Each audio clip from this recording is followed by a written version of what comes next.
Finally Mirakkel মানে পরিবারের সবাইকে সামনে রেখে আর্য অপর্ণার বিয়ে হবে। হ্যাঁ বন্ধুরা, এমনটাই দেখা যাবে। চিরদিনই তুমি যে আমার সিরিয়ালের এতদিনের দর্শকদের চাওয়ার ইচ্ছেটা পূরণ করতে চলেছে জি বাংলা। আর্য অপর্ণার বিয়েটা ফাইনালি হতে যাচ্ছে। তো এই নিয়ে বিস্তারিত জানতে হলে ভিডিওতে লাইক দিয়ে পুরো ভিডিওটি দেখতে থাকো। শুরুতেই থাকছে অপর্ণার গায়ে হলুদ অনুষ্ঠান হওয়ার পর অপর্ণাকে কনে রূপে সাজিয়ে বিয়ের মণ্ডপে বসানো হয়। তারপরে দেখা যায় সেখানে কোনো একটা গন্ডগোল লেগে যায়। মানে বিগত পর্বে আমরা যেটা বলেছিলাম, হয়তোবা হিন্দুলের আসল রূপ সবাই জেনে গেছে, এজন্য হিন্দুলকে হয়তোবা পুলিশেও ধরে নিয়ে গেছে। তারপরে অপর্ণা সেই স্টেজ থেকে দৌড়ে ছুটে যায় আর্য যেখানে দাঁড়িয়ে আছে সেখানে। মানে অপর্ণা তো জানতো আর্যকে ইনভাইট করা হয়েছিল, আর্য স্যার নিশ্চয়ই আসবে।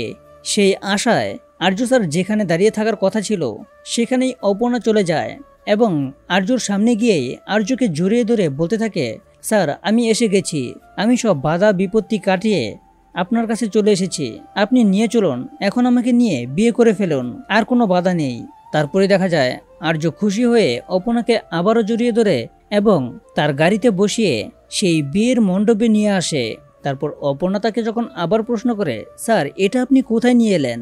মানে অপর্ণা সেই বিয়ের মণ্ডপ দেখে চিনেই ফেলেছে যে এখানেই তার বিয়ের আয়োজন হয়েছে। মানে এটা থেকে আমরা বুঝতে পারছি যে আর্য স্যার পালিয়ে নয়, অপর্ণাকে সসম্মানে সেই বিয়ে বাড়িতে নিয়ে এসেই অপর্ণার বাবা মার হাতে তুলে দিয়ে অপর্ণাকে তার বাবা মার কাছ থেকে চেয়ে নেবে। মানে অপর্ণার বাবা মাও আর কোনো উপায় না পেয়ে আর্য অপর্ণার ভালোবাসার কাছে হেরে গিয়ে আর্যর হাতে তুলে দিবে তার মেয়ে অপর্ণাকে।